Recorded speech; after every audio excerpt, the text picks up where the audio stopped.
So for those who don't know or haven't heard of a company called Know Before, Know Before is a fantastic company that is trying to help bring cybersecurity awareness, uh, kind of a little bit more broader acceptance to uh, to the masses that are out there. And very much kind of the mission here that you'll find from the stream. We very much believe that folks try to make cybersecurity a little bit too mystical and a little bit too magical. They try to, um, uh, put a lot of buzzwords around cybersecurity. They try to put a lot of emphasis on things that do or don't, make sense or aren't necessarily important and things like that. And so, one of the constant things that you'll see very much coming out of this stream is how do we demystify cybersecurity? How do we make it less magical, if you will, than what it may seem. And I know there's going to be a lot of folks who probably get triggered and get their egos hurt a little bit, when it comes to thinking about that. But quite frankly, I don't care. We it's because we've tried to shroud cybersecurity in this loom of mystery that what we've done is we've created an environment whereby folks feel like they don't understand it, or they can't understand it, and so therefore, if they can't understand it, then they don't pay attention to it. And I think that's why we have some of the problems, that we currently have inside of cybersecurity as it is. And so, Know Before very much kind of follows that mantra, kind of follows that lead as well, as they really want to try to mainstream and bring a lot of attention to cybersecurity awareness. So let's talk about cybersecurity awareness first and foremost. I mean, the headline's up there. You can kind of skip to the headline if you want to. Know Before, offers $10,000 scholarship for Black Americans in cybersecurity. Let's talk about security awareness first, real quick. Education is key. I don't think anybody would argue with that at all. If we think about driving a car, if we think about owning a firearm, if we think about flying an airplane, right, all of those things require some form of education. Now, I'm not advocating that we need to get licenses to operate the internet, although I have heard some folks in my circle kind of joke about that, but I definitely don't think we need to go that far. But I will say that if you take a step back for a second and say that a car, average car is about 3,500 pounds in the U.S. Not sure what that would look like, equate to in kilograms in the U.K. But when somebody turns the age of 15 or 16, we do send them to a school where they can take a book lesson on signs, traffic laws, things of that nature, so they understand how to operate on the highway. And then we have them sit down and do a practical test, whereby they have to, demonstrate for, somebody that they can operate an automobile in a safe fashion, because they're going to get on the highway with millions and millions and millions of other drivers, out on the world, and be expected to drive a 3,500 pound car at speeds in excess of 40, 50, and 60 miles an hour, for long periods of time. It seems like a pretty dangerous topic, doesn't it? How come we don't take more time to educate folks on how to use the internet? If you think about your mobile devices, and I'll do the quintessential thing, right, where I hold up my phone and talk about how the mobile device is the new personal carry device that's out there.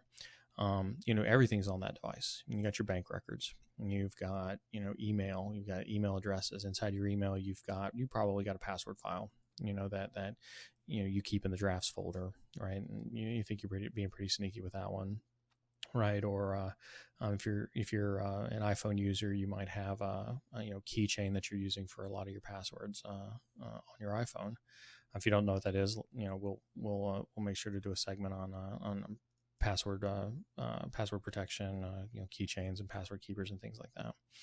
But anyway, your entire life is on your mobile device, and yet we're so freewheeling to download anything off of the App Store, whether you're an iPhone user or an Android user, it doesn't really matter.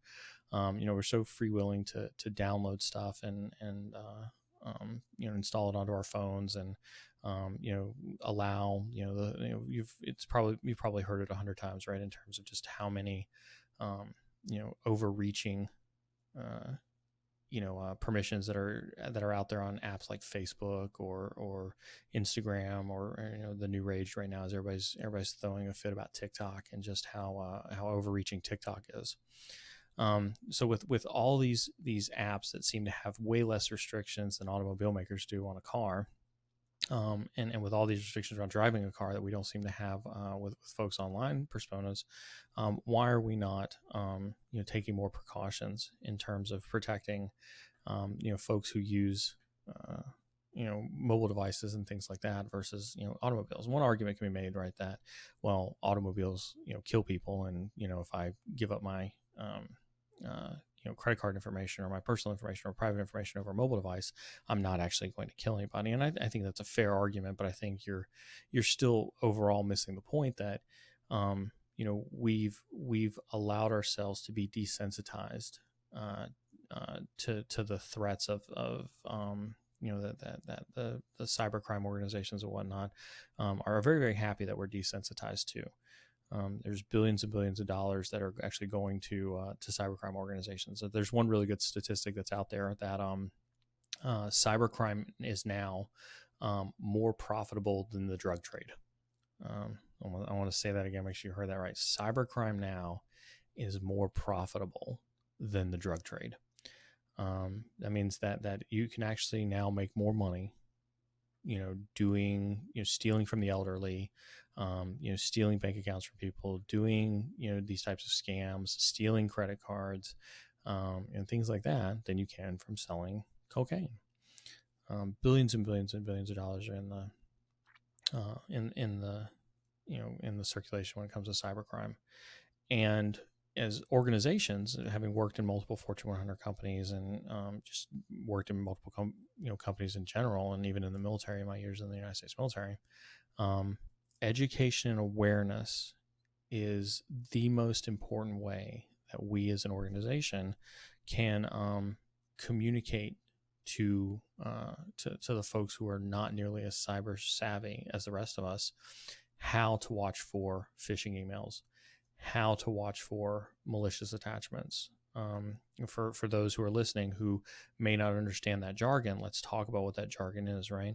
So if you get an email that has an attachment on it, your natural instinct, if you're not in this career field on a regular basis, is to open up that attachment, especially if it comes from somebody that you trust. You have a trusting relationship with somebody of your family, somebody that you work with, potentially your lawyer's office, whatever the case is.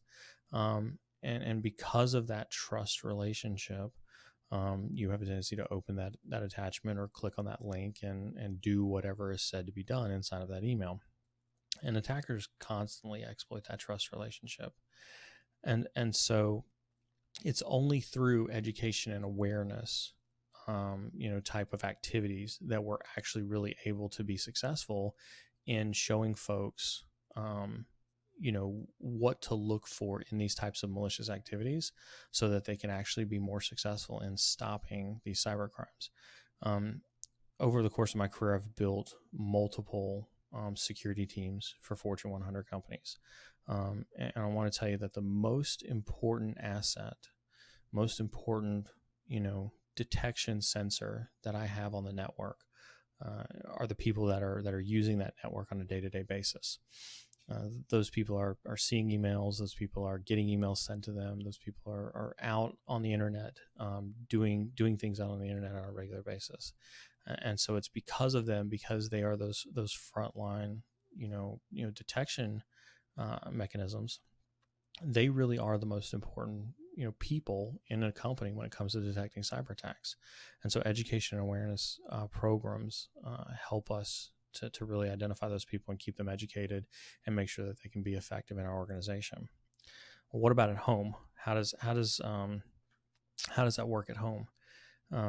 It's, and this is where Know Before really kind of comes into play, right? And this is what I think Know Before is actually really awesome for, right? Is, they have done a really, really good job of publicizing and publishing a lot of, publicly available free education material that's easily accessible in a centralized location that allows for you to go out there, look at it, digest it, bring it back to your family, talk to your kids about it, talk to your mothers and fathers about it, talk to your stepfathers and your stepmothers about it, and really start to bring education and awareness, really, really mainstream when it comes to having real conversations in your household. And it may seem like, that may seem overkill, right? To sit down and have a conversation with your kids about, um, you know, what they should pay attention to on social media, or what they should or shouldn't click on social media. But, you wouldn't shy away from having, those conversations with your kids if you're trying to have, adult conversations with them, how to prepare for adulthood, or, how to deal with difficult social situations, that we're dealing with in middle school and high school, or even college and things like that. And likewise for your grandparents and for your parents, for folks who are kind of in that age bracket of 55 or higher, right, where they didn't grow up with uh, with computers and IT technology like some of us did, and so you really have to help pull them along in terms of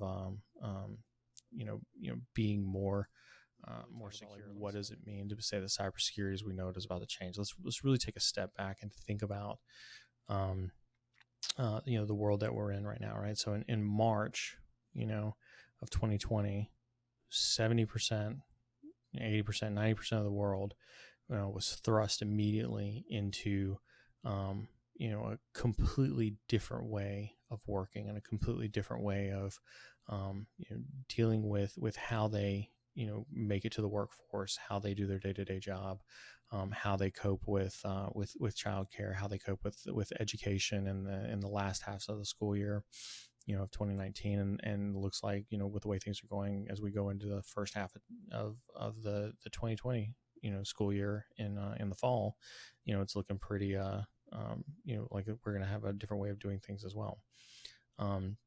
I think that way of that new way of operating, I was talking with a former coworker who she is traditionally an office worker. She goes to the office, administrative type of work. So she's a normal admin assistant for some for some big shot executive, and all of a sudden she has to go do her work remotely. She's never had to work remote before. She's never worked remote a day in her life. And so she has no idea how to to deal with that. How to what does that look like from a lifestyle perspective? And so we can talk about the lifestyle changes all the way for a while here, but what those lifestyle changes really represent for us as well is opportunities as cybersecurity professionals, to educate a lot of folks about how those ways of working and how we do things really, really changes how we view cybersecurity, how we implement cybersecurity, how we have a conversation around cybersecurity. This article is pretty good. Again, I'll include all the links of these when we post the video up on YouTube, so that you've got the reference material. But really, we talk about this right here, right? Telecommuting is the only way of working for many. And we talk about telecommunicating, right? We're talking about you wake up in the morning, you have your coffee, maybe go sit out on the balcony for a little bit, maybe read the newspaper, turn on the news and watch it, right? But then you sit down at that computer, you sit down and you go to work, and you are working from that desk from the time you sit down until the time you get up. You're using your home internet, which for some, may have been a challenge in the past. Internet is not a basic human right. Whether it should or shouldn't be is a completely different, story. And that's not what the focus of this on is. But, not everybody has graced or privileged to have internet at home. And so that becomes very problematic for folks. Folks are not used to working from home. They're not used to the challenges that come with, the distractions of being at home. From a cybersecurity perspective, now you have no idea where that device is. That device could be in Starbucks. That device could be in the library. That device be in the office. It could be in your bedroom. We don't know. We don't know who's using that device. I used to work for a Fortune company, back in 2012, 2013. and this was old, and I don't say this in disparaging of any type of culture or mindset or anything else, and it's been verified by folks that even today I still work with on a pretty regular basis, right? Is that in 2012 and 2013, poverty was so rampant in places like India that if you gave a worker a laptop, and they worked in a company in India, and that laptop went home with that worker, then because not many people had mobile technology, not many people had laptops and things like that. When that laptop hit the kitchen table in India, that became a family-owned device, and so everybody in that family would use it to look at Facebook, watch videos, whatever it is they want to do on a day-to-day basis. That's what that laptop was there for. And so, as a cybersecurity organization, you're kind of potentially thrust back into that environment where when that laptop goes home, you have no idea what it's going to get used for, or how it gets used, or who even uses that laptop, let alone what else is going on that network. We put a lot of time and effort and money in the corporate world in terms of trying to spend a lot of money in terms of seeing what other assets exist on a network, or seeing adjacent network traffic and things like that. And what ends up happening as a result is you send that laptop home, and that laptop has to exist on an island all by itself inside of that home. It needs to be able to communicate with all of the assets inside the corporate environment. It needs to be able to talk to whatever systems that it needs to talk to inside that corporate environment. And it needs to be resilient enough to be able to reside at home away from any type of IT support, for a longer length of time. I want to talk about, the profile of a post-pandemic CISO. So for those listening, right, if you've not heard the term before, right, a CISO is a Chief Information Security Officer. Most companies these days have a Chief Information Security Officer. It's the highest profile, cybersecurity dude, right, in a company. Had the pleasure of working with many really, really good CISOs that are out there. Several of which I still talk to today. As well, for those who are looking at this, right, you'll see that this is dark reading. If you're not familiar with dark reading, I would highly recommend making that part of your daily read routine. Dark readings, they post some good stuff on Twitter. Follow them on Twitter. They're one of the better quick news reads that exist out there for cybersecurity stuff. So definitely encourage you to pick up dark reading.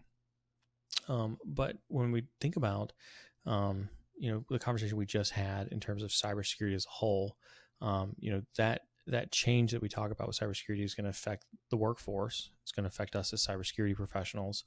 It's going to affect everybody at home who has to deal with, the companies, not just the big companies, but the small companies. And I think that's something we could have a completely different conversation on as well, is like, how does mom and pops, bakery, how do they, not only operate their bakery in a COVID time period, but how are they securing their digital assets in a COVID time period? If you've got a small accounting firm or small legal firm that's maybe got like 4 or 5, 6 employees, how are you coping with not just the change from a workforce perspective, but also, from a cybersecurity perspective, how are you changing the way that you're protecting your law firm or your accountant in a COVID time period? Same thing could be said for CISO when we talk about those changes that are coming to, how organizations do business. How are CISOs having to, refocus their efforts, in terms of protecting an organization and being able to provide information security and cybersecurity, counsel and advice to the board of directors, and to the chief financial officer of those organizations, to be able to provide the right amount of cybersecurity. And so this is a really good article. It talks about the profile, right, of a post-pandemic CISO. It's some good points in here in terms of like focusing on, an emphasis on physical security may end up becoming the norm, or we worry about physical security because of,